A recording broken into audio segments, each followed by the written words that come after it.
The All Progressives Grand Alliance (Apga) National Chairman Senator Victor Ume has dumped the party after failing to secure a ticket to go to Senate for the Anambra Central Senatorial District in 2023. Senator Ume had lost the Apga senatorial ticket to the incumbent member of House of Representatives representing Anaucha Dunukofa Njikoka Federal Constituency, Honorable Dozie Nwankwo, after scoring 151 votes against Nwankwo, who polled 162. Almost close. Ume on Thursday joined the Labour Party in Awka, the Anambra State capital, where he picked expression of interest and nomination form for the Anambra Central Senatorial District as primaries of the party were still ongoing. The former Apga boss, if nominated by the party, would be contesting against Senator Uche Ekwurife of the main opposition People's Democratic Party (PDP), Dozie Nwankwo of his former party Apga, and Chief Kodilichukwu Okelekwe of the All Progressives Congress in 2023. Senator Ume is second top politician in Anambra State, particularly from Anaucha local government area of the state, to join Labour Party after the former governor of the state, Peter Obi, joined the party last week. Obi had resigned his membership from the PDP on May 24th. Obi, who was the 2019 running mate to former Vice President Atiku Abubakar on Monday, secured the party's presidential ticket after Professor Pat Utomi stepped down for him. Well, the reason why he went to Labour Party is because he couldn't even win the senatorial ticket. I think all of them now are trying to make this thing stronger, to make the Labour Party stronger. The Labour Party is getting more popular.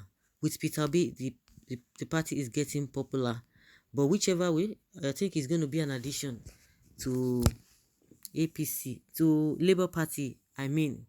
For equity, justice and fairness, if only we can forget party and vote for credibility, Peter Obi will heal our pains. But those who feel that it is all about tribal whatever, and that is why they will continue to suffer, they love it. Across board, I have seen that those who are suffering, they love it. Because when you hear their arguments, when you hear what comes out from their mouth, you now know that there is nothing that will cure them, because they have already settled for that poverty. Their argument is just so appalling. Whoever has not joined us at Labour Party is on his own and shall be in vain. Let our labour be fruitful and bountiful. Mr. Obi is the man behind the wheels. Let's get it right now. And I hear some people saying, "Oh, any vote from for Obi is a waste of votes." Really, is it thought? This is the first time, if I'm not mistaken, this is the first time we are seeing a third force that will shake both APC and PDP. It will shake them. We are fidgeting because Nigerians are like, "Oh, we now know the best." But for those who are used to suffering, they say, "Oh, it does not matter. Forget it. It doesn't matter. A vote for Peter Obi is a vote for waste." And they know that these people that they are rooting for, they always talk about structure. Those who have structure, they have used the structure to destroy your life, and yet you are still running after them. Then, what will be your gain? What will be your gain? Mr. Peter Obi remains outstanding, and a movement to change the narrative. Nobody has been able to say, "Oh, he did it. And he has challenged them, even with all the allegations that are not tenable. He has challenged them, and they cannot even say anything. But the rest of them, they have a lot of baggages. A lot of baggages. Okay, how many of the lot Peter Obi stands out? Be a part of national recovery. Vote Peter Obi for a better Nigeria. Dear Nigerians, if you truly want real change and transformation, if you truly want a better life, vote Peter Obi. Do you know those who are running after Atiku and what's this man's name? Tinubu. They are running after them because their only hope, which they are not even sure of, is for them to get juicy appointment or to get a contract. That is all. So if you don't get contracts, then what happens?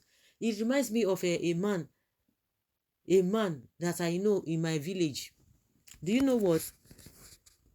He wanted to do some kind of a thing. He said, "Oh, they should just hold on that they should wait for after election. And why we're like the primaries, and we're wondering why, what kind of what has that got to do with the issue on ground? He said no, because he wanted to say something. He said, oh, they should wait that after the primaries. We just felt that okay, this man has been so busy with the election thing and the primaries and what have you. Do you know he was thinking that they were going to choose him as one of the delegates, but at the end of the day, when PDP finished their primaries, he said, oh, what he wanted, he intended selling, that he's not going to sell that thing again. Why? Because he was not chosen as a delegate, because all the delegates smiled him. So he was expecting to be chosen as one of the delegates, and the money he will recover from that, he will use it to, he will add it to what he was, he wanted to sell, so that he will use it for what he wanted to use it for. But unfortunately, they didn't choose him as a delegate, and I just wondering, so this is the kind of life. So that kind of person he was hoping, so all his expectation has been dashed, his hopes are dashed. So all those who are rooting for these same people that have ruled before, they could not even, because people will now begin to tell you that oh, Atiku was just a spare tire, just like people are blaming Osinbajo, that they, according to the constitution, there is no way he would have done much or would have been able to do anything, but because he was just a vice president. And the same vice president, when he was a vice president, according to what the reason why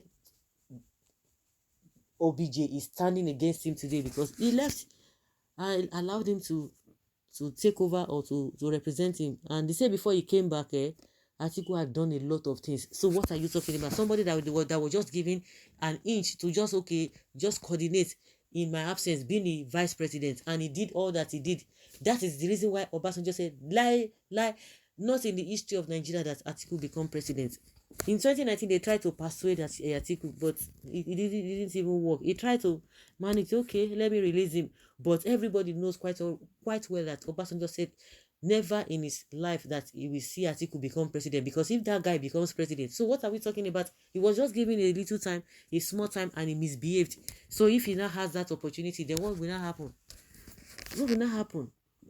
A lot of people don't even go through history. They don't even learn what has happened or what has not happened. They just depend on, oh, this one said this out of sentiment, and they run with it. If you really dig down and see what has a lot of them have done in this country, and the Tinubu, of course, many people really know that he has a lot of baggages. Those are the people that Nigerians are rooting for, because they have structures, the same structure they are using to destroy your life. What are we talking about? What are we saying? So unfortunately, everybody will be partakers of it. And those who are causing this problem, who are choosing these wrong people, they will still continue to beg, and they will continue to be looking for somebody that will do a giveaway price for them. That is just all they know. If you truly love Nigeria, you will do the right thing. I think they don't love themselves. Peter Obi is outstanding in social media. Even when he is, everybody knows. So forget all the social media. So what are your people doing on social media? All those ones that you are supporting, are they not on social media? Are they not popular? So you tell us that they are popular on social media. So guys, let's say your opinion and have your take on this.